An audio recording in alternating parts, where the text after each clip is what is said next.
really isn't that neat because it sounds like some bad DeVry University, like they're going to get a degree. But Sega Technical Institute was very, very unique. Sega said, you know, the unique thing about Sega is we have a great arm in Japan, a great arm in America, and a great arm in Europe. And it was actually started by Americans. Sega stands for Service Games. So that's actually how it started. It was started in Japan. And they said every year, one arm does a lot better than the other. But doing this new system, the Genesis that had come out, you know, the 16-bit area, they're starting to dominate, they had come up with a new way of doing processing called blast processing, which was just a very clever name for it, just scrolls. So they could do massive scrolling scenes, and Yuji Naka, who's this brilliant Japanese programmer on Team Sonic, he was the one who came up with how to do all the scrolling. He's kind of the genius behind the Sonic. Yasuharu was the designer, and Aoki was the brilliant guy who could take 16 colors and make them look like the most glorious game you ever saw. So those three guys really created Sonic, but they said, this is so cool, why don't we make it the top 1% of employees at Sega, anywhere, whoever's the top 1%, they can go live in either Sega of America, Sega Europe, and stay there and keep making games. And they started a new division. They called it Sega Technical Institute because they wanted to make games that didn't just sell. They had to sell the hardware. And they knew the hardware lasted 3 to 5 years, and so they had to keep coming up with new stuff. And when I was there, I joined in '94, and I was working on some pretty secret stuff at the time. It was for the 32X. People know it as the Sonic Mars project. It's very, very secret. And after that, there was Sonic Extreme, which for some reason has this massive reputation, which was Sega's biggest disaster, $5 million write-off over like 4 or 5 years of loss.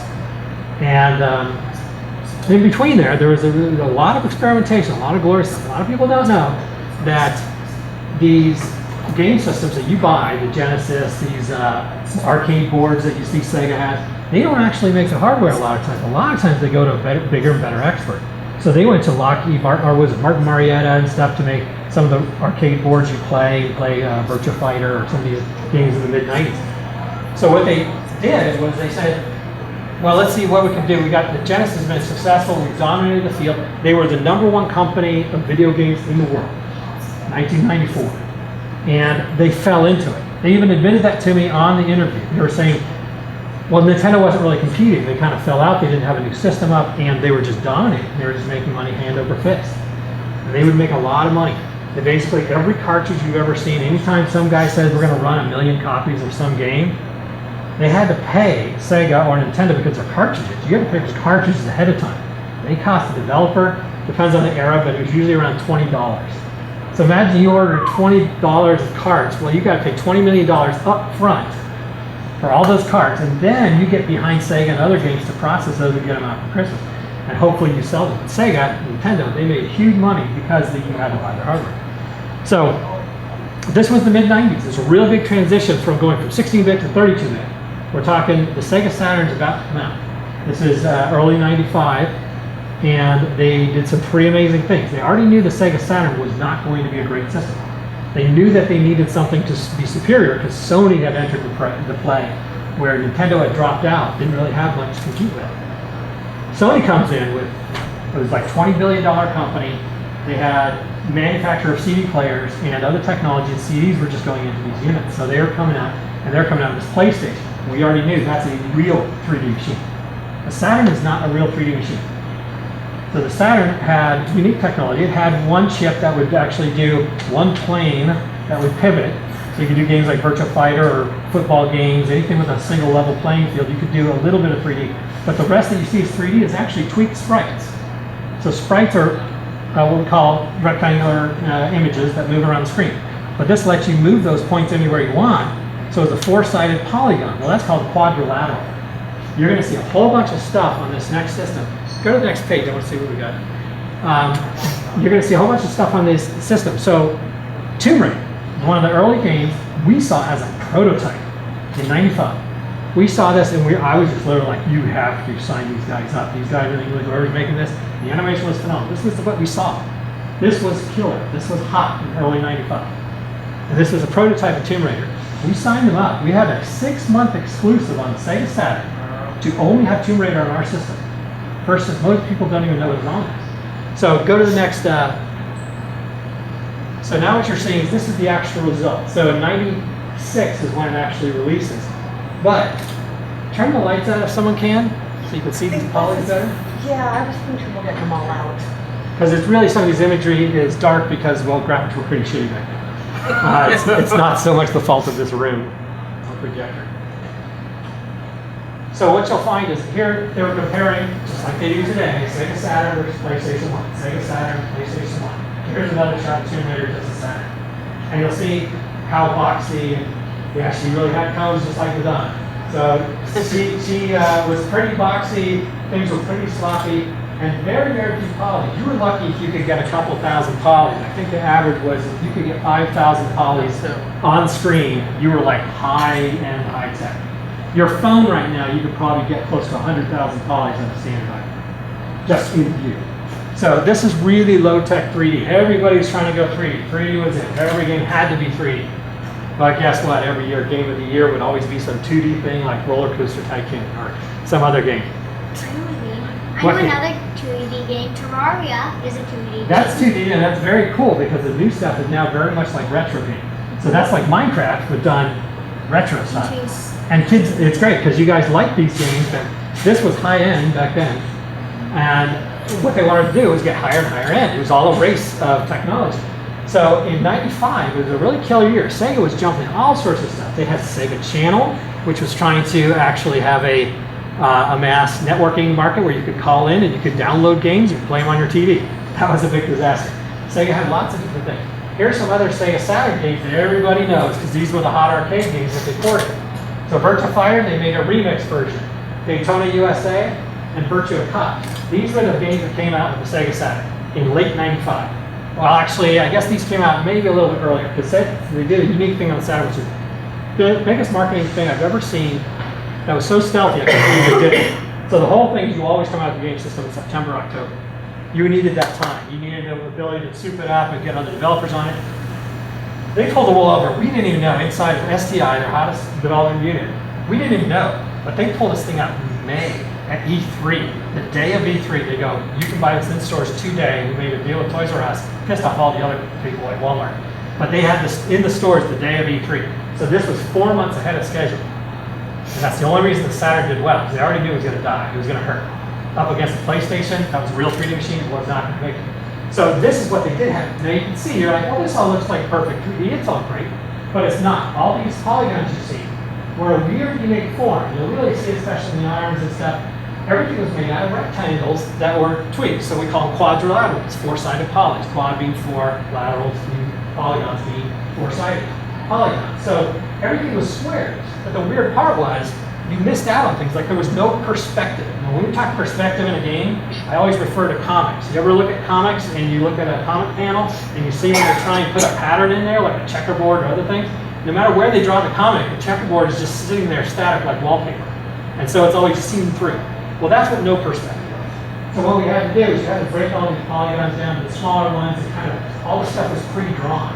So what you get is a very challenging system because most everything in 3D graphics, even today, to this day, are triangles. Everything is triangles. Very much like if you look at your skin and you look at the cells, they look very much like triangles. Now, if you even look at the latest greatest games, we're talking millions, possibly billions of triangles per frame, per every 60th of a second. So it gets pretty radical. Now, back in the day, you saw one of the big problems with just getting enough polygons. You said you could do maybe 2,000 to 5,000 polygons. So a lot of stuff was close up, a lot of stuff would fade out in the fog. So these were the highest end games done for the Sega Saturn. And this was not going to be good enough against the PlayStation. So, next slide, please. So they decided to look elsewhere, look out, and there was a new company. Now you got to remember the sign of the time. No DirectX doesn't exist. Microsoft talking about it. OpenGL, it's been out for a few years. It's been out in '92, but it's in 5 years of talks before they get to 1.1, which includes 3D graphics. So OpenGL is just kind of this hazy thing people talk about. Yeah, SGI really screwed the pooch on OpenGL. They did, but SGI was the hottest company in computer graphics. They went up over 40% in their stock alone because of video games.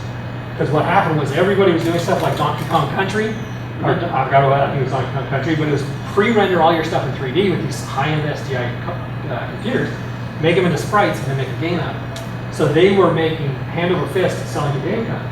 So that was huge. But there was new companies on the horizon. So they got some genius guys. So Curtis Freedom, brilliant engineer, this guy invented the first graphics on a chip. He put drawing of graphics on the hardware.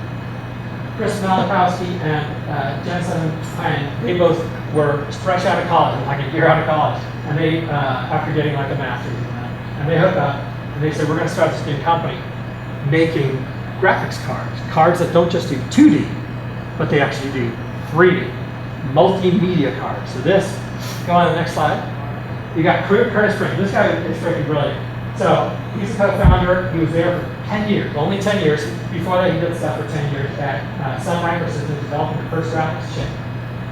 He did the first graphics processor, and he did over his span of all of 10, 20 years, 70 patents, everything related to graphics. This guy was brilliant. Personally met him, he was just, I didn't even know who he was at the time, but he was truly good. Okay, so this guy retires. He even gave to Rensselaer Polytechnic Institute over $40 million of his own personal money just to set them up, the building, and give them money. Go to the next slide. This is the real man who started it. This is the guy who's still CEO today. He's been in there over 20 years. He's rich as you know what. And he's even gone to taking no salary, and he just makes millions a year. He was in your top 10 of Forbes a few years ago, making the money. And he's really the guy who basically kept the vision. And his big quotes are, the display is the computer. Anywhere there's a pixel, that's where we want to be. And talking to him, they would go, you know, when push comes to shove, we have to actually charge money for our chip. We get about $30. And the graphics card that costs a couple $100, we only get 30 bucks. And yet Intel, they charge for your CPU, they get about 50 to 200 bucks. And we have 4 to 10 times the number of transistors. So they were always kind of jealous, but they started the race. So go to the next slide. And Malachowski, he's more but he was definitely one of the big guys, and he did 40 patents on his own, and he still works next day. Next slide. So these three guys started it, and they said, we got this whole idea for doing graphics on a chip that includes 3D, 2D, audio, and it'll actually pretty much be an entire computer minus the hard drive and the display. And they said, we're going to come out with this thing. They showed it. It's called NV1. Every chip they do at NVIDIA just has another number put on top. It says NV1, NV2. They're up in the 40s and 50s now. They try to do one every 6 months. So the NVIDIA was a brilliant little company that came out with this chip that could support these quadrilateral polygons that Sega was using. Now, every programmer really did not like these. These are really annoying to work with because these little rectangles. Imagine if you take a rectangle and you move any of the points. Well, that distorts the whole image of what's on it. So they would literally have to pre-render the image to match the shape of the polygon. And then don't change the polygon other than pivoting the whole thing. So it was a real pain in the ass to get your art on. But they already have these games for it. They already have it for arcade. They already have it for Saturn. They said, Sega said, what about the PC market? Is there really viability there? So they said, can we get our games on there to do a test? And these guys were hot. They were just like, oh yeah, we'll make it work. We'll do this. We'll build a library. Well, you guys port the games. We'll provide everything else. And they work their butts off. And they come out with this chip. And they go, but it also does triangles. We'll support that. But the whole thing isn't just quadrilaterals. We also do quadratics. That just flies over everybody's head. Even today, you'll see all these weird reviews on YouTube about this chip, the quadratic. They say it's a quadratic processing engine. Well, quadratics, if you learn this in any mathematics class, basically quadratics is doing anything with a curve. So anything to the power of 2 or power of something higher. So linear is triangles, rectangles, anything where it's a flat-sided polygon. But quadratics, you have 9 control points, so 4 corners like you would on a rectangle. And then 4 mid ones, and you could twist them and bend them any way you like. And it would do that for 1 polygon. It would render it as a curved surface. So this was like, wow, you could do some pretty amazing thing. You could take a cube, and theoretically, you could take a cube, which is 6. Well, technically, if it's triangles, it's 12. If it's squares, it's 6. But you could turn that into a perfect sphere. Perfect sphere with quadratics. But it was slightly flawed. It would still get cusps at the edges. It wouldn't know how to flow from one polygon to the next and make it a perfect curve. So you'd add a few more. But in reality, you could do it with 32 polygons. You could get a perfect sphere no matter what scale. And you could have it big as the screen. And look flawless. And the lighting was flawless on it as well. You couldn't do that with today's graphics even without doing, on a small sphere, maybe 500 to 1,000 polys. On a sphere that's up in your face, probably close to several 100,000 for one sphere. 32 versus several hundred thousand. So, this is also the only chip in the world to ever do this technology. They went on to do a souped up version for Sega. Said, this is NV1, we're going to do this one for the PC. They put it out with ports of those last three games you saw, Sega Fighter Remix, actually Sega Fighter Remix, Panzer Dragoon, which are hot, and NASCAR Racing by Papyrus, which was the hottest racing game at the time. Those three games, they said, we're going to put that in a box with this. And it'll support anywhere from very game stuff, 1 to 4 megabytes of memory. Imagine have a graphics card, you could upgrade the memory. How do you don't get that easy? You also had full on-bit 16-bit audio. It was a sound blaster, which was everybody's standard card built into your car. It also had, it could run full motion video, so it could run movies. That was a big deal at the time. And then 2D, all the UI and all that stuff. But it also had this unique daughter board, this, not daughter board, but second board, Sega Saturn controllers. They plug into a secondary slot, and you plug those controllers into this. And so you could support actual console joysticks right in your PC. No drivers, no special stuff needed. So it was pretty much a console put into your PC. So they said, well, this is really good, but we really want to push. Now that they got this in the market, this was about September of 90, no, this is about November of 94 or 95? 95, I guess it's September of 95 they put this out. And they put this out in the market and they wanted to see how people would buy it. Well, unfortunately, I don't know if we have, what's the next slide? We're going to show some demos. So let's switch over to the other one. I'm going to have you guys guess for a minute here. So she's going to try and work this one button. It is a lot bigger challenge than you think, technology than you think. So, come on. What they're going to do is they say, here, we got this test market, we're putting these three games out. Well, this card cost, for just a reasonable version, was $250 at the time, in the mid-90s. You get a computer for like $400, $600. So you're talking a big outlay. And if you want the high-end version, you're talking about $350. This card tanked because it was too expensive. People did not want to fork it out. They didn't believe in it, and there was hardly any games for it. But the thing was, they tried to overload it. They said, here, you get 3 full games. They're some of the hottest games. You get 2 Sega Saturn controllers. So you got these 2. There's actually Japan ones that they gave you. And what else did you get? They gave you some other stuff. And the thing was, all the games, they were just direct ports of the other ones. So they were a little faster, so you got a higher frame rate. But what's the big deal when you get a game for a console and you're like, okay, it's twice as fast, it's good. But it wasn't like you're competing in a first-person shooter, so it wasn't that broken. So here, I want you guys to guess. This is a demo. Wrong demo. No, that's all right. No, I want you guys to guess before we show the other stuff. So, if you see this here, and you see this piece of terrain, how many polygons do you think this actual terrain is made up of? Now, I don't know if any of you guys are developers or work with stuff all the time, but this terrain, I've never had one person guess the correct number of polygons. How many polygons? One quintillion. 1 quintillion, I love it. That's the number though. Awesome. All right, what's your That guess? is- How many polygons is this chunk of terrain made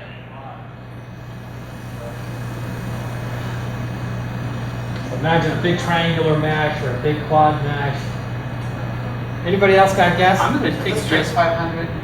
500. What do you guess? We're talking about just the terrain. not Just the the terrain, not the buildings, not the I'm going to go 96.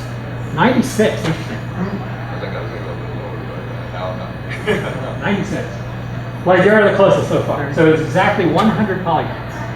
It is all that is a 10 by 10 grid. There is 10 polygons across, 10 polygons behind you, and you get all that deformation. Not only do you get it, I'm showing you a little These advanced, quads are but triangles. you can deform this on the fly, and you'll notice there's no edging. It's Yeah. consistently maintaining its roundness. And you might start seeing cusping, which is you'll get a sharp edge butting up against it. You cannot do this on today's graphics cards. So even today, the stuff still has abilities where like they talk about tessellation or other high-tech stuff that's really difficult to do. So this is deforming a mesh in real time. And this whole thing is just 10 by 10. It's funny because in a way that reminds me of when the environment bump mapping first came out. It's very good. Yeah, there's a lot of interesting computer graphics experiments. So a good case in point I like to point out is, my last name is Goddard. So if you guys know your history, Robert Goddard is the inventor of rocketry in America. He actually physically built the rockets. In Russia and Germany, they theoretically, they theorized it. But he actually is the father who actually built this stuff. Well, the funny part was when he was building stuff, and then they said, hey, we're going to do this rocket program. In the 70s, with Werner von Braun, they actually had a whole other division. This has only been covered in the last 10 years. There's a whole other division doing nuclear fusion rockets. And it was actually on schedule to be done quicker, in 3 to 4 years. And it was more powerful than what we have still today. We're limited by liquid fuel rockets. Even the latest greatest tech. And it's like, they had nuclear fusion ones that were going off back in the 60s. And this is very similar. This is graphics you could have had. These are called known as parametric surfaces. They're also known as biquadratic surfaces. They're also known, I like to do it as you might have heard the term NURBS, non-uniform rational B-splines. Well, these are ERBs. They're uniform rational B-splines. It just means your 9 control points, it has to go through the control points and they have to twist around only in certain limitations. But all these curved graphics, these were even shut down by guys like John Carmack. John Carmack of id Fame and probably the most famous game programmer, he hated this thing. Yet he hated it, and he has an email with it, but then when he follows up, trying to follow up his arguments, he totally defers the argument, saying, no, I just hate it for this. I don't mind like, he bitches and moans that, oh, everybody tries to go with parametric surfaces after doing linear stuff and going into this area of math. At the end of the emails, he's like, oh, no, I don't have any problem with that. I don't like that your textures have to align and are locked to the polygon. And his complaint was you couldn't do things like a sliding texture by changing, and you're like, okay, I've seen that doing once. It's really not common to use. So it's kind of funny because people have very heavy bias. Most people would not touch this. Sega looked at it, Japan looked at it, the Sega of America looked at it, and they were just like, we just want triangles. That's all we want. We just want triangles. But I wanted to dig deeper. I wanted to use these quadratics, see what could be done with it. Just at least try it, give it a shot. So this is the demo I put. As far as today, even NVIDIA says this is the only demo, this is the only game demo that was ever made with this technology. Now there's some other demos, so I'll show you some other ones real quick, if we have time. Do you ever worry about what's going to happen to that machine when it dies? Yeah, this card was extremely hard. So by the way, that card is the first multimedia graphic card of all time. That actually do what you would consider the modern PC graphics card. Has 3D, 2D, runs video. Everything before this was just a 2D card, or it was a custom 3D card that was okay. There was like this S3 Verge and the 3DFX we had friends at. Yep. They had their stuff. But this was the first one that was multimedia. So it's a collector's item and it costs like $250, $300 at the time. This thing is so hard to get, it's ridiculous. But it's a high-end collector's item. Not that you can really make money for it on the black market. But yeah, it's at least worth $500,000. But the thing is, yeah, it's like, what do you do when it dies? Well, luckily I got a second one. It's not as powerful. What people didn't know is there's 1, 2, and 4 megabytes. Now you go buy video cards today, right? You're looking at gigabytes. What are they used for? You guys know? You know what all that memory is used for? It's used for textures, animation, and just anything else the video card can process. Shaders, all that stuff. So all programming and everything. Yeah, do you know what the memory was used for on this card? It was used for one thing. Frames. It was just used for your exact video buffer. That's all it was. The thing that held your image. So it was all the megabytes was just how much resolution and pixel density. So this thing was pretty good. This could be 1200 by 1600, 16-bit graphic. Or if you res it down a little bit, you could still get 32-bit, 1152 by 964 was the highest you could get. And the demo there was running, it was pretty damn good. Back in the day, now you saw those Tomb Raider pictures. Yep. Tomb Raider doesn't come out till a year, Tomb Raider comes out mid-96. That was just after I created that demo. So that was the same level of technology time. I mean, that was the same time period. So what you saw with Tomb Raider, and what you know is Tomb Raider, when it first came out on the console, not PC. You get this thing, that was just running at 1000 by 800, 1024 by 768. So let me show you a couple of the other, get the mouse.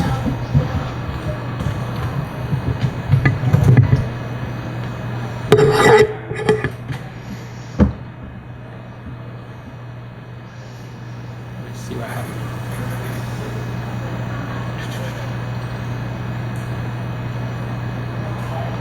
Now the fun part about this too is you can still program that card. So I can still go in there and I can still make demos or do games. And this was a beautiful time period because Visual Studio 6 was what it ran in. And Visual Studio 6 is the best version of Microsoft C compiler of all time. And it's fast, slick, and clean. All right, let's see. Not sure if I have them all. I know here's just a test set that they wrote. Now this is talk about him a little bit later. They had a really killer Russian guy in there named Yakov Kamen, and he knew his math like nobody's business. And this is something he wrote the whole library for, and he wrote the. Let's just find the. Which one is it? Well, this is how they standard test graphics cards. How many lines can you render? How many rectangles? And it tries to give you an idea of performance because you never know what you're making during a game. And then they say do these tiny little triangles. Now, here's the funny part. How many of you guys are developers or programmers? None of you guys. Okay, so back in the day, we wrote everything. When I mean everything, it's every movement of every point on the triangle. Every time that triangle is drawn, we fill it in pixel for pixel, left to right, just like you're coloring in on a piece of paper. Every single pixel. We do that 60 times per second, ideally. That demo, by the way, was running at 60 frames per second. There was also a big project called Sonic Extreme. They actually were able to get that on the NV1 for a while. That was running at 20, pretty horrible looking for what you would expect. So when we rendered stuff back in the day, before this came out, this was your first hardware 3D. Before that, we did every single transform polygon. If we did bump mapping, things like Trespasser tried to do it. I think that was more 99. And you could do it if your CPU was powerful enough. But if your CPU is doing everything, physics, sound, and so trying to render it was 90% of your time. Offloading that to a graphics card is a brilliant idea. But even here, all it's really doing is transforming points, and then it says, okay, I'm going to fill in the image for you. But what it could do is some brilliant stuff. Now, you saw the Sega Saturn games, the Virtua Fighter, the Daytona games. They're hot games. Did you notice one odd thing about them besides them looking pixely? There's no lighting. Saturn was kind of a disaster because it wasn't real 3D. It couldn't do real lighting. It couldn't say, here's shadowy areas, here's lighter. It just had to be what we call baked in. It had to be pre-drawn into your image on the polygons if there was shadow around. So a lot of it was pretty poor. This thing could not only do real lighting, but it does better than some graphics cards do today. So let's see if I can get quadratic. So here's an example of how it could do lighting. Because you could turn on lights on any, there's 9 points. There's 4 where the pointy parts are, and there's 4 midpoints. And there's a center point. All they did was they turned the light on maximum in the center, it was all dark. You get a perfect circle of light. Remember, you see a checkerboard. That's a texture. The checkerboard is just a texture. It's just an image, like a photo. This is one polygon. It's going to be as large as you want. You can get all twisted out of shape. Let me show you one where it's more twisted. Let's see if we...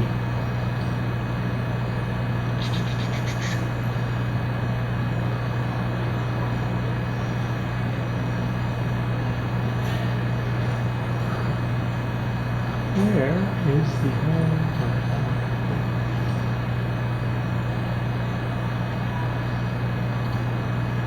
Here's showing how this is also called subdivision. They wanted to be able to take something. Here's your 9 points. Looks like a shield. Then they subdivide it to smaller sections and smaller sections.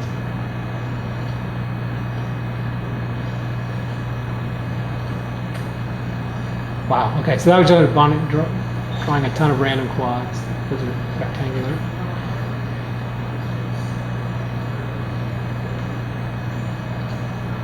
Okay, so here's an example of what it could do. These are things that, if you look at any other video card, they weren't doing these. This is true colored transparencies where you could blend them. And it could do real lighting where other machines couldn't. The PS1 could do decent lighting, it could do okay lighting, but this stuff was just levels beyond. And here's where you're seeing, this is one polygon. So just distorting it like that, and the whole image would go with it. Carmack was complaining because he's like, none of this has perspective. If this had no perspective, this would look like a flat checkerboard, consistent checkers throughout it, just like on a comic strip. But it has perspective, there's no question about it.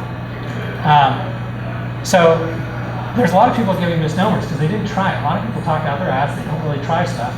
They read documents, they theorize, and they go with the way they already wanted to do before they look at their stuff. So I don't mean to diss Carmack. He's a really smart guy, he's really legendary, he's running Oculus now. So, and he's truly brilliant. But it's easy for people to miss it. I've done it, other people have done it. So this car was pretty neat. Let me see if I can find a better demo.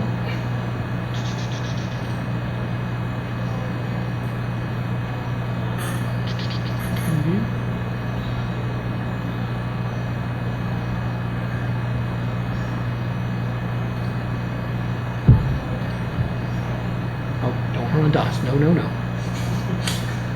Yes, DOS is still dominant in this era. We're talking Windows 95. Now this is running on Windows 98. The Windows 95 is what we're talking about here, being big new platform. All right, what are the X's? Trying to find the one that really good start. So, curious question with this particular card. Since you had the one demo that used all the technology, did you also write the drivers for it? Now the drivers. So the drivers were written by NVIDIA. They wrote all the stuff to handle quads and just all the engine pieces. So this is essentially the first one. Now 3DFX was another company. They had a library called Glide. That was their graphics library API. And that was mainly written by my friend Gary McTaggart. And this one, they had their own. This is called NVLib, NVIDIA Library. And this is where you first, as a programmer, you're like, oh, we have an API, an applications programming interface. Here's where your triangles go. That's a really kind of neat way to do it. This is old school. If you go back to the Atari 800 and early 80s, this is a neat way to program. We really like this. This is hardcore assembly stuff where, real gear, metal, I don't know what you call them, real bit flippers, really like this. Is you literally just, in the Atari 800 days, it's called peek and poke. You just jab stuff into addresses, boom, and then run off and take your data. Exact same way this card works. You literally say, here's my polygons, here's the color, here's this data, and here's every single pixel that belongs to that polygon. And as soon as it got to the end, it would just run it like a shuttle and just go out. And you'd wait for a little bit, and you'd run some more data. So it was decently optimized. I read it pretty good. And this is also the first days we were using C language. Most game programmers, you program straight in assembly. Very rare to program C. This is just the era when C compilers started getting big, and they were powerful enough to run games. But for example, one game that was pretty hot was Sonic Spinball, written by my friends Peter Morweek and some other guys. That game was sluggish and sloppy and slow, and that was the first game done by STI using a C compiler. And it was kind of a nightmare. And if you play it, you're like, why does this game feel so sloppy and sluggish? And it's because it's written on a C compiler. Assembly, you can do anything you want. You can do it 10 to 100 times faster because you're optimizing. So it's pretty neat days. I'm going to tell you what, you can poke around if you want for other demos. Let's go back to the slide. It's 10:37, so. That button hates you. It does. So the NV1, that's what you're seeing here. We had a prototype of this, okay? So what they're going to build is the NV2. So the NV2, they're already being, that's the NV1. So here's your history of the NV1. This is what actually came out. So you exactly 253 megabytes. High-res graphics, here's your resolution. That's pretty damn good for the time. You're lucky, consoles you're talking about 240, maybe if you had a high-end system, you could do 640, 400. That would be like your equivalent of HD today. But the PCs, that's where you're like, okay, on a PC, I'm going to clock this thing up. You'd be lucky to get your game running at 1024 by 768 without choking. And my dream was always, run 1600 by 1200. I'd be like, I do this thing can do that. Now the thing is, when you're running it on there, I was running it a little bit lower because I was a little bit faster. But I'm also getting full 32-bit. When you have 32-bit, you can draw anything. You have 33 million colors you can draw. If you draw 16-bit, you get 65,000 colors. Not too bad. 8-bit, 256 colors. So it really drops. But it was so much nicer to program it. So this is the actual NV1. You can read all about it. It's the only card to do quadratics. Don't get confused. They always like to screw all these reviews on this card. They get things wrong all over the place. Biggest thing they keep saying is all this quadratic, and then they show you quadratic. Now you see the difference between a rectangle and a curved surface. Massive. Now go to the next page.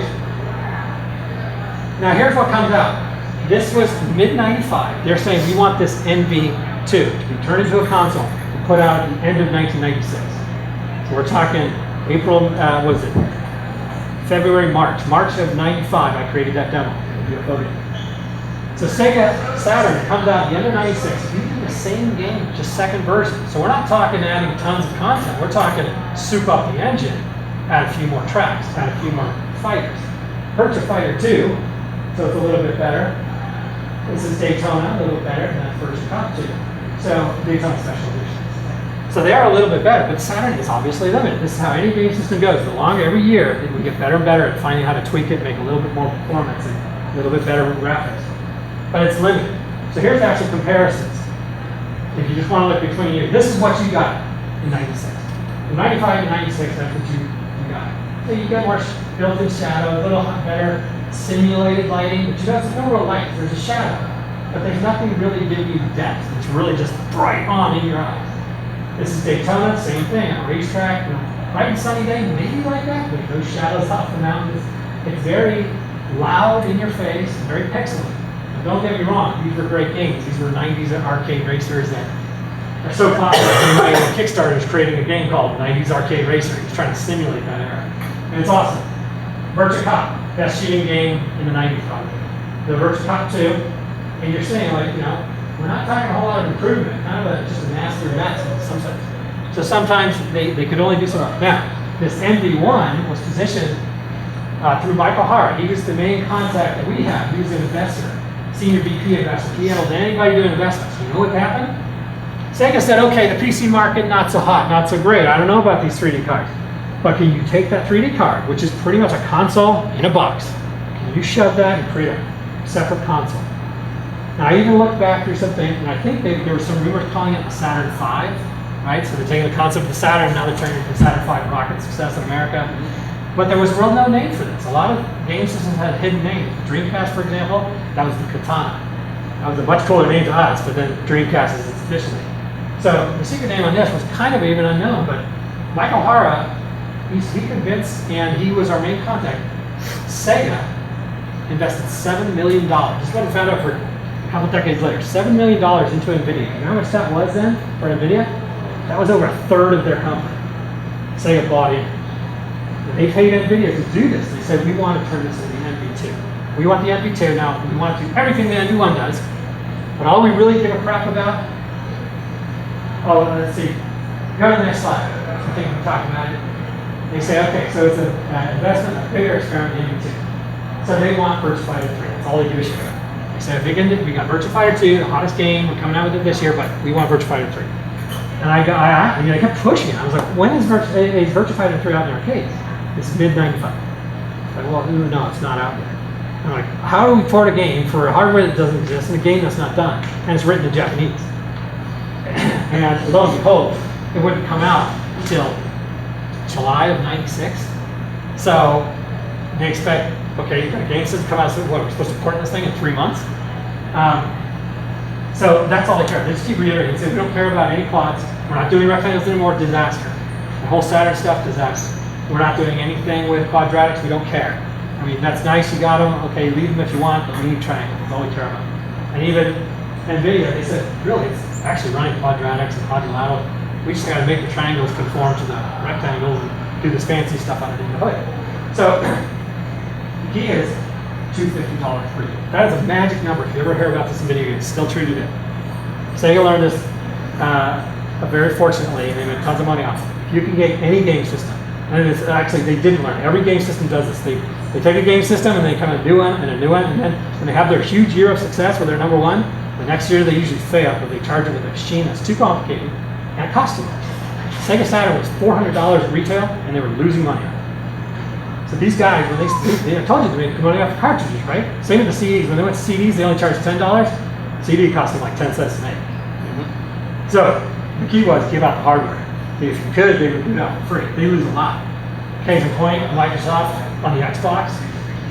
I don't even remember when that came out. They did not actually make money back on the Xbox until 2011. It was like 5 years where they just took a debt. They just sold it for $100, $150 loss on each one because it could basically get the market of games for selling like hotcakes. So most systems, almost anything you bought as far as hardware, the hardware you're getting is a bargain basement price. And $400 per Saturn was not cool. And it was all because of the CD player and everybody was trying to do CD. They said, you gotta keep this under $250. So this was even cartridge based. I actually was fortunate enough to dig through the secrets, the bowels of the internet. I actually found the NV2 operating system code. This isn't the code we wrote. This isn't just a pre-compiled set of code that you have a DLL or some library to. This is the actual source code to the operating system for the NV2. And I could peruse through it and see what they added, but I was also there on the meetings. Sometimes you think you're crazy because there's so few people who saw this thing. You're like, did they really say that? But what they're doing is they're taking the NV1, they're going to soup it up about 10 times as powerful. So you're talking, instead of running what you saw there, about 10 times more detail. And they had some pretty brilliant stuff that's only getting kind of seen today. We're talking, this is 20-year-old technology. It's 2015, this is 1995. So this technology was to take what they had, and then super compressed. And this, by the way, remember I said I had run every single pixel of every single polygon. So you see an explosion here, you see about 10, 20 90 particles. Every particle, I had to say, take this image, run every pixel through to that one polygon. Oh, this one, do the exact same thing. So this thing is just flooding your computer with pixels. That's all it's doing. So they said, well, we're going to make it so it'll cache it. It'll automatically pull the textures for you. It'll automatically do this. And they'll be compressed 100 to 1. So if you have something that's like, you know, a gigabyte, we'll get it down to 10 megabytes. And that's just ridiculous. And I didn't believe them. And they said, no, it's called fractal compression. And they pulled up a demo that Curtis Freon, this genius guy, did. He goes, like, here's Sonic. And it's all this glorious looking Sonic. And he goes, you know what fractals are, right? Computer graphics, you zoom in and you see everything mathematically is made up of the exact same thing at lower levels of detail. So there's all these demos where fractals, they start with an image and they go deeper and deeper and keep seeing the same thing repeating in infinite complexity. And some people like to mathematically theorize that's how reality is treated. Well, they took this gorgeous Sonic and they went in any part of it and they kept going in and in, and when they went in, it was made up of tiny little Sonics. It was just, okay, well, where more got red parts, okay, we're zooming on the red part, and where it's blue, we're seeing little blue parts of Sonic. And basically the whole thing was made up of a really tiny image of about 32 by 32 pixels. But the whole thing is res at a very high resolution, much higher. So it's hard to understand. Another way we understood it is game freak. You guys play old school games, right? You ever have game freak out? And you know, you see all these letters like A, B, C, and ones and zeros. Well, that's called tile-based fractals. So what we did, instead of having letters and numbers, we just replaced it with images. We could do two things with those. It's just a grid of squares that you're looking at for Mario and all these other retro. And what they would do is they say, well, you can take an image, but you can also mark one bit to say flip that image horizontally, or another bit to flip it vertically. And then they said, now imagine, you save a lot of space doing these tiles. That's where there's a lot of repetition in those old 8-bit games. Now imagine you take any one of those tiles, not only could you flip it, but you could rotate it to any degree, not just 90 degrees, but to any degree you wanted. You could scale it in and out. You could set transparency on it, and you could combine every single one of those tiles to be a layer of all these tiles that are mismatched in a mathematical way to compress that thing down to the tiniest possible form. So Curtis Freon, he tells us, he said, yeah, I did this, and I was running out fonts, I was running out some images, and there was no one compression that really worked. So I ran it through 300 compression algorithms. I was just like, what? And so this guy would do these math match, and he's like, there's no real choice, it's very subjective, but you pick the one you like. But not only that, we're not just going to say, here's a compression, you should pick one, use it. The thing was programmable. And what they even told us at the time is they said, this is effectively like microcode. Have you ever heard microcode? That's stuff you never touch as a programmer. That's the stuff that runs the chips themselves. So this is code that we specialize on a chip to say how it actually processes stuff, super fast stuff. And this is essentially the prelude, as far as I get it, to shaders. So if you ever hear shader technology and all this stuff, that's what you're buying in your video card. It's basically this really low-level language to let you do stuff. But the idea was this, they go, yeah, you know, so we can compress the hell out of something, right? But imagine, you know, you program stuff in red, green, blue, right? Well, that sucks because you program, you've got a football team with sprites, and you compress them down, and now you can show that football team. But what happens when you get the next football team? They look exactly the same, but the jersey's a different color. Well, that kind of sucks because now you got a whole new set of data. Why don't we let you tell us how you want to compress it and decompress it with a set of code? So you could say, instead of red, green, blue, you program it in this other thing called hue, saturation, luminance, or value, which says color, how much saturation, dark light, and how much brightness. Then all you do is when you decompress it, you just say, oh, instead of decompressing to blue, decompress it to red. That's the other guy's saying. And this decompresses to green, that's the third guy's saying. So you can super compress it. You got a question? Yeah, you just explained it. So you're changing it at runtime. Yeah. So basically, you can tell it on this set of data, this little compressed image, like a JPEG. You guys can see a JPEG. Imagine being able to stick code onto the end of the JPEG to say how to decompress this image. So you send it over with the code, and it says decompress it on the fly. So this is stuff they're just doing now, or this stuff to me would be like shader. So the other things that NV2 could do. So you have practical compression, you have programmable compression. Better QTN support. It was known for having a couple flaws. Sometimes curved surfaces would flip inside out, wouldn't know which way to go, or might have some clipping issues. They clean up all that. Color, lighting, and blending. So instead of just singular color, which is what this could do, or it would just be white light, you could do multiple colors and you can blend those colors. They even screwed that up all the way through and into the PS2. PS2, you cannot do colored blending of imagery.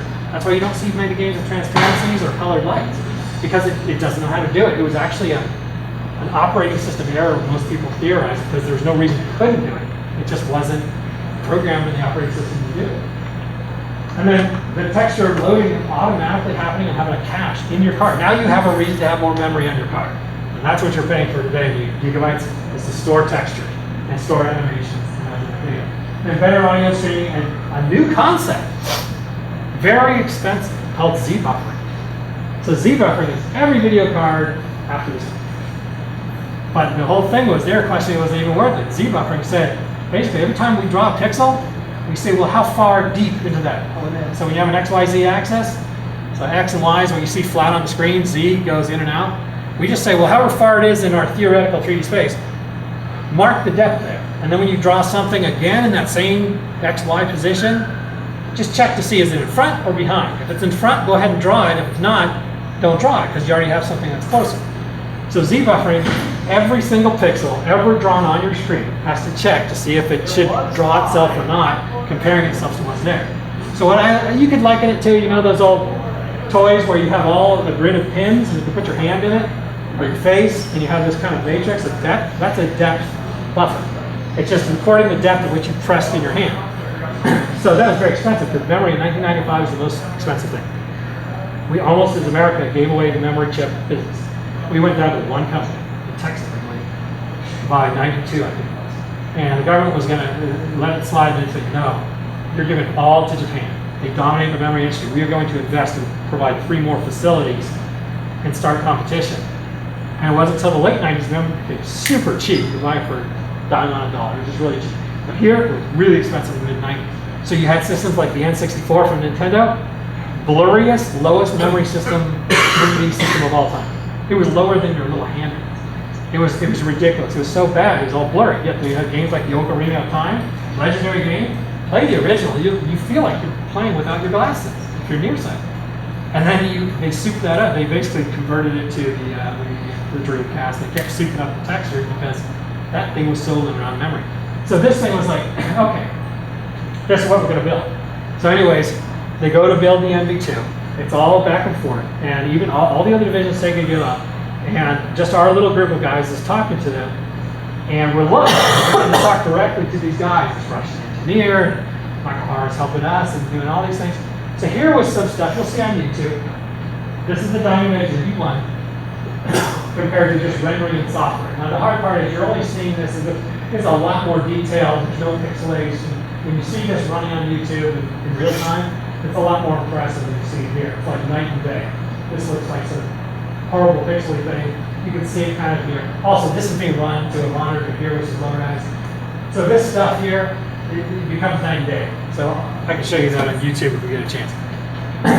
But that's the NV1. So Jakob Kane was a brilliant guy. He wrote the NV1 library. When you solve all the demo stuff, he was just doing math inside out. He provided us how to compute quadratic equations. You know what Carmack's been playing with?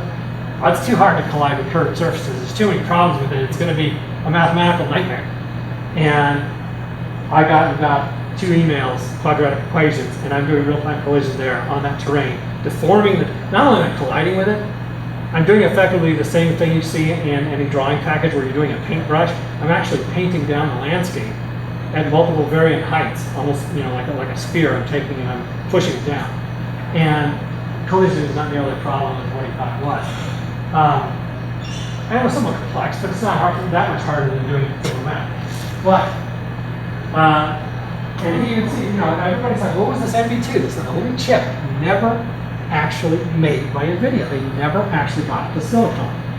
Because what happened? They were doing this. This is all going great. Next slide. So, quadratic texture map. Everybody hears QTMs, curved surfaces. So, you had a few flaws. Yes, they're 9-point polygons, beautiful lighting. You could they addressed the issue of seams, like weird distorted surfaces buttered up next to each other. No, they solved that. You saw my terrain there, it's 10 by 10 grid. They all seam perfectly in real time. But you could get cuts. You could sometimes invert this shape, and you have coding issues. So there were some awkwardness. But you have massive reduction in polygons. You can really easily construct and animate things. So if you look at the animations at the time, they're all squash and stretch, cartoon-like animations. You can do all that in real time. But this is so early. There was no 3D package that could produce curves. Rhino was the first one. then there was something called hash animation method. They weren't even built yet to be able to make you, to let you build a 3D model. All that stuff in that game, I did by hand on a piece of graphic paper. I had to plot the points and then kind of tweak them and make them feel good and look right. So there was not even a 3D modeling package to build this stuff. That's how early this stuff was. That's why this talk is called "It's Too Much Power Too Soon." I can do all this stuff, and at the end of the day, when I talked to Michael Hara multiple times, twice, he said it was just, the math was too much for programming. They just couldn't handle it. They weren't ready for it. And it was just too much. And so they just want a triangle, simple and clean. So this is the wiki page on the NV2 that tells you what happened, and they give you kind of a false, they kind of guess why did the NV2 fail. They don't really know. They weren't really there. They're kind of just reviewing. And the real question is what the heck really did happen. So, was it not enough time and money for NV? Here's what happened. I made that demo, and we even took to them, they were floored by it. They still remember that was the only demo that showed a game using their stuff. That's what they wanted the feature to be. So 2-3 weeks later, they already green-lighted the game at Sega. They loved it. I was up against Yasuhara, the designer of all the Sonic games. He had an underwater seahorse racing game. And this one they were floored by. Basically, I did a presentation where I showed all this UFO stuff, talked for about 15 minutes, and I turned the TV on and had that demo you saw there. And they said, this is the first time Sega Japan came over to review our games to see what we're going to design. There's 4 stone-faced Japanese business guys. Dead stone-faced. And our president, Shinobu Toyota, who we never saw, maybe once a year. He's this Japanese guy who hideaway. He was down there. And I pulled that out. I said, here, you want to play? And I offered it to the guy, and he was able to play that. And he lit up like a little kid. He was just smiling, grins, and they were floored. Within like an hour or two, that game was greenlit. So it was greenlit, everything was looking good, all good. 2 weeks later, Sega says, you have to put this on silicon. We can't just have this running software, running on cards. You've got to put this on silicon. We need this for end of '96. We know Saturn, even though it's coming out in May, so it was the same time Saturn was coming out. They said, we need a machine that's going to kill the Saturn because Sony's going to crush us. So we need to kill our own system. So what happens is, hey, go back. So what happens is they force it, they press it, and they say, okay, we're going to clean up this bit, clean up this bit. They're going to print silicon. They print silicon, what do you think happens? So they go to turn it on. Poof, black screen. Poof would have been worse than this. But it was just black screen, what the heck? And there was one thing I learned. So we have really good friends at 3DFX, the biggest competitors to them. They were actually kind of leading some arcade games like San Francisco Rush, a couple other ones using their stuff. Everybody loved their library. They were just pure triangles. But they paid $1 million at 3DFX for a chip verification software. To say whatever we simulate in software, verify it's actually going to do all those electrical signals and every impulse exactly like that on a chip. NVIDIA did not. And here's where they paid the price. So they tried to press the silicon, it didn't work. A couple weeks later, tried again, it didn't work. And it would be even another year they would try and do it. But Sega killed it in May. And they did the polite thing of saying, yeah, well, you do your thing. And they moved on, they made a new decision. And that's when you wouldn't see the Dreamcast, which was done by another company, come out for another year. I think it was somewhere in '97. So, unfortunately, Sega killed it. They told me, take that UFO game, which I said, when we had designed it, we said, this thing does curves and lighting that's gorgeous. What would be a cool game? And I'm like, UFO game? Spheres? Curved terrain? Lighting? Glowing lights? And we tried a dozen other names, and it was like, yeah, UFO. Now they wanted that on the Sega Saturn. With quadrilaterals, no lighting. And I was just like, pretty much heartbroken in the sense it was like, it just really wasn't worth it. And I leave the company a couple months later because I was just like, I thought, Sega really can burn you out. They're kind of like Apple, where they'll work you to do the best work you've ever done. But they were famous in STI for just not coming out with games. About 1 out of every 5-10 games that actually make out. So even after I left, they tried to suck me back in for some more Sonic. So was it not enough time and money for NVIDIA? Well, you could theorize that it was, but really it was just there wasn't enough time for what Sega needed it for that year. They were trying to get too much too quick. And this is a consistent pattern of Sega. I did stuff where I essentially wrote the code on like a Doom engine on 32X. 32X. All they could do is solid fill polys, like you'd see in the first Virtua Fighter or the first Virtua Racing, the really early stuff. Or if you look in the arcade at the Mortal Kombat 1. It wasn't really not enough time. It was just really, it wasn't not time enough for that year. And then Sega didn't really invest in the quadratics. They didn't really invest in the technology. So was NVIDIA not good enough? So the first person still comes up with that. Was NVIDIA not good enough? No. They were probably the smartest guys in the country working on graphics chips. They are the biggest graphics manufacturer of all time. They're still number one today.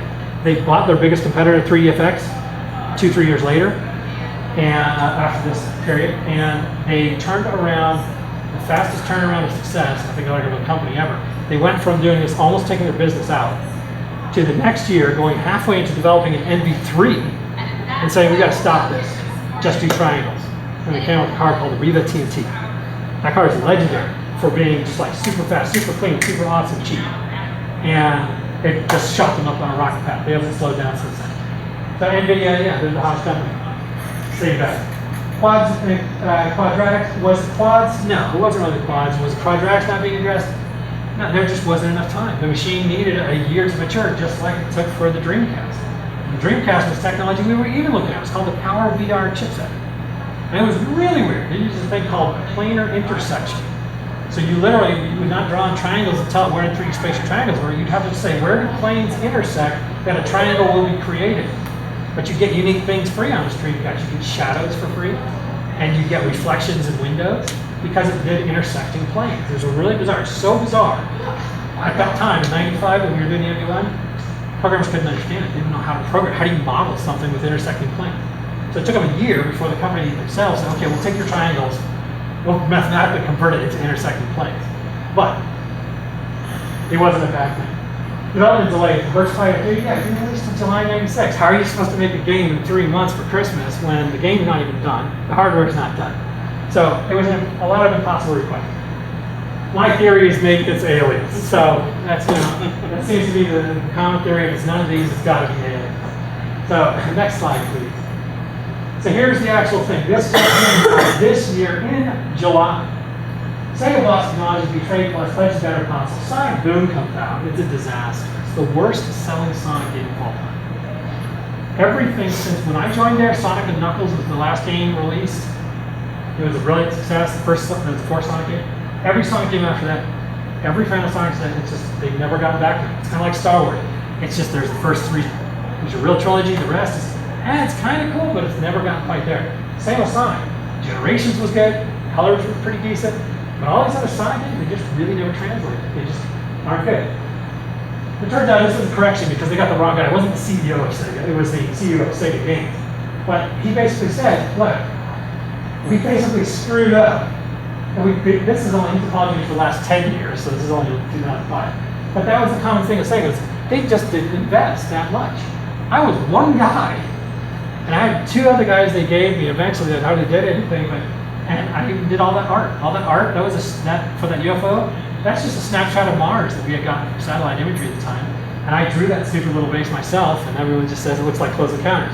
So that was what they invested, was one guy investing in a quadratic. The other guys who did stuff, they tried doing stuff, but we're not talking a lot. We're not talking more than, a couple $1 million for a company that's making, they're spending 30, 40 million on advertising and other stuff. Their R&D really is very low. So he's apologizing here. And the biggest thing was, Yuichi Naka is the king of Sega. He's your Miyamoto for Sega. And not only is he not just the designer, he's the programmer.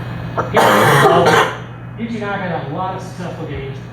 And he just kept having, even when Sonic was failing in 3D, it took him 5 years. Not until Sonic Adventure comes out on the Dreamcast in around 2000. That's how long it took before they got Sonic to actually go from Sonic and Knuckles to Sonic decently in 3D. And it was a $5 million loss for Sonic Extreme. I complained about that another time. But he left because he was just tired of all this. It was just like, this is just kind of ridiculous. And that's the industry. So he's just done. And he's like, what does he talk about? He basically says Miyamoto has to get stuck on this stuff. We're making Mario games, making new maps, keep making Zelda, and Kojima has to keep making Metal Gear Solid, which, yes, the hottest latest greatest one that's coming out. But he's stuck on it.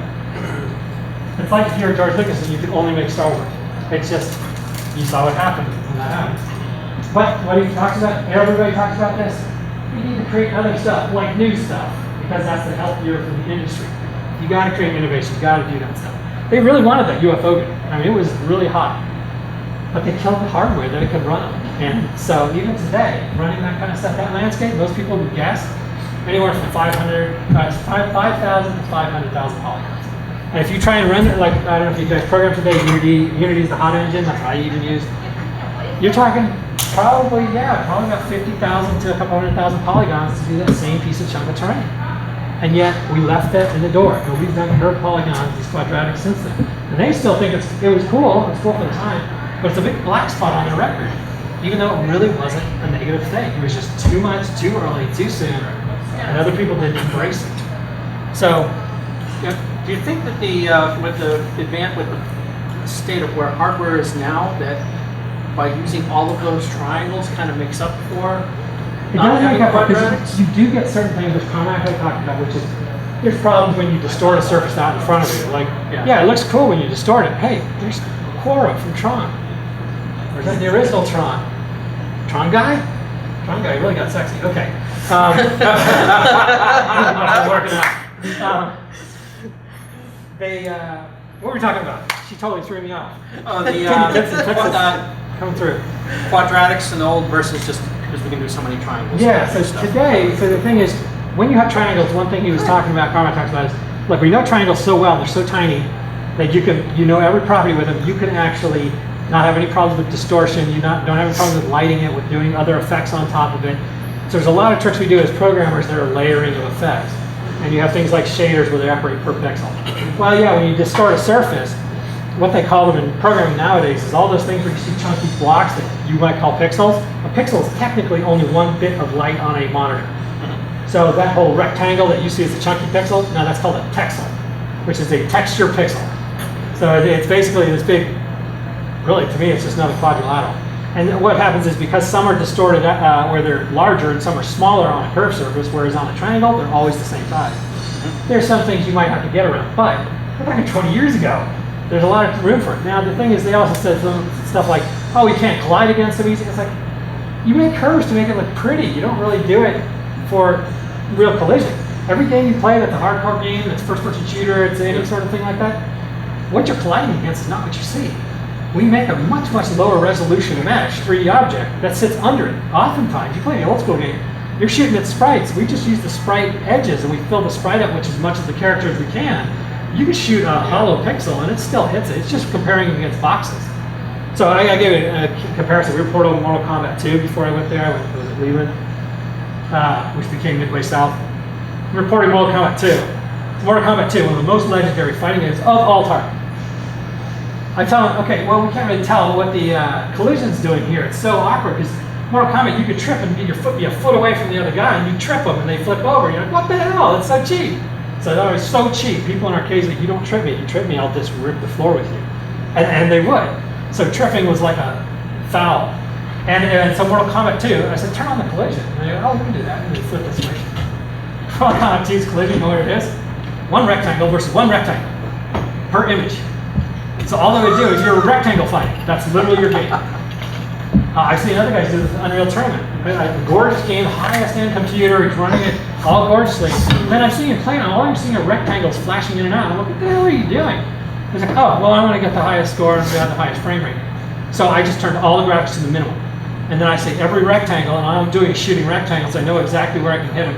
I don't have to worry about, did I kind of hit him, maybe miss this. I was like, that is so cheap. So today's technology, yes, it is superior enough you don't need them, but it took 20 years to get there. And there are advantages you can still do with curves today. You can really do a lot better performance on your phone or on your computer if you did have curves, even if you just substitute different areas. And when you get into programming, there's some really neat stuff about it. The way it actually functions, the reason you get the speed it gets is because it does a different way of drawing polygons. That's much more efficient for the computer than it is for the normal way of drawing triangles. When you mention the collisions, it reminds me of the, probably about 10 years ago, before NVIDIA bought them, they had the physics chip. It was a separate coprocessor. The physics coprocessor that was a completely separate thing. That was a hard sell too. We were like, this is awesome. Who the hell's going to have it? But it was used for at least in a couple. Because I'll admit, when I built my gaming rig in the beginning of 2007. Yeah. I'm like, I got to get this because I'm already spending like $3,000 on it. So I'll just throw in the little card or whatever. And all I ever saw used for, I saw the demo, which was like cloth getting holes ripped in it. I'm like, okay, this is really visual. Oh, cool. yes, of course. All of us was like eye candy. It's like poof, and it was like a million pieces of confetti you can see on the screen. I'm like, okay, when can I do real things with this? Yeah, exactly. So, It works because it's proprietary. so then Yeah. at the end of the day, you're like, oh, do I feel sorry for NVIDIA? Do I feel sorry for Sega? Do you feel sorry for me? Sega, no, they would come back. They would come back with the Dreamcast. Dreamcast is considered the best game system to program on of all time. It was the easiest, it was gorgeous, there's a lot of neat things, it's fast and clean. There's hardware that's too little too late. Sega was already moving out of the hardware market. They're like, it's just not giving them enough success. They'd already failed too much. So Sega was like, okay, we're done with hardware. Now they're a software company. Now they work on Nintendo District. Now they're like, do we even survive mobile and PC? They're cutting down a lot. So Sega, they still last. It took a long time for a company that successful to die. But they had 20 more years of success. That's pretty good. Was it a problem for NVIDIA? No. They're the #1 company making graphics in the world. They do some of those innovative stuff. It's all run by the same guy. The other two guys retired. The Curtis Priam, he donated $40 million to a school. Playing, he just donated $30 million to Stanford, where he came from. So these guys know they did fine. What happened to me? Well, yeah, I didn't get to do that game. I've got my own company, UFO Studios now. I was influenced, by the way. These are drawings that I was very fortunate to get. This was done by an artist who quit Hollywood because Hollywood was too evil. Little did he know games were worse. This is done by Andy. This is done by Andy Kroger. Andy Kroger, you guys won't know, most likely. Do you know what he did? I know who he is. Do you know what he done? Well, he's famous. He did the Enterprise C. So he did And the the, Star Trek Mac- Next Generation Star Trek ship. That's what he's most famous for. But he also worked on Tron before he got ousted there for Sid Mead that he personally recommended. He also worked on some other pretty legendary stuff. But this he did for my UFO game. He drew these UFOs as the concept art for some of the antagonists that you go up against. So it was a really hot game. It was going to be really big, and unfortunately the hardware went down. But for me, was it a loss? No. I spent 2.5 years at Sega. I worked on some of the secret stuff, 32X Sonic demo, no one's ever really even seen. I worked on Sonic Extreme, which is the most legendary, ridiculous game I've ever worked on. As far as if you look at the internet, there's just weird, huge stuff about it. That's another talk for another day. And I worked on one of the most secret platforms of all time. That's just technology you still can't do today. You can still program it. But what did I get out of it? Well, I got a lot of knowledge. I got out, but I got something even better. You came to talk about it. No, I met this girl. I met this girl in January, right before I started that UFO gun. And within 6 months, I was like, I'm out of here. I've got to take a burnout break for 2.5 years going hardcore at Sega, 80-hour weeks. And I ended up marrying her. We've had 6 kids. She's the best woman. She's a total gamer. She even plays board games. And I met her, technically I met her over the internet because she was on IRC before I even knew about it. And after 5 minutes of her not being able to type, I'm like, can I call you? Because she was so slow. And 20 years, it's been 20 years, come January, we've been together. Yep. And that's a lot longer lasting than Sega or NVIDIA or whoever else is going to be around. So yeah, it was a win all around. Really, it was a win. It wasn't a win for the consumers, but it's real fun to talk about. It's fun to actually be able to show this stuff. And it was really successful. If you guys want to check it out, the board's right in here. It's the NV1. A very rare piece. It ran actual Sega equipment. It could even run light guns and other hardware. But this was the console that almost set a new regime for computer graphics and how games would be. You basically have what I consider PlayStation 2 graphics about 10 years early. You would have had these back in '96. And PlayStation 2, we even look at some of that, and it's pretty amazing what it could do for the time. It was just unfortunate there wasn't enough investment of people, and time, and resources to make it happen that year. And Sega has always had a little difficulty trying to get back up to being #1. And they admitted, though, at the time they fell into it. So it's been a great being able to talk about this and share it with some people. And I just want to set a lot of records straight because there's a lot of videos out there that try and talk about it and they only know it for the consumer and they don't really know what it does. So what you witnessed there is probably the only game I've ever done with pure polygons. That's a real game done on a real console. So that's awesome. Pretty fun stuff. Any other questions? We got about 2 minutes. Got about 1 minute. 1 minute. Okay, game over. We're done.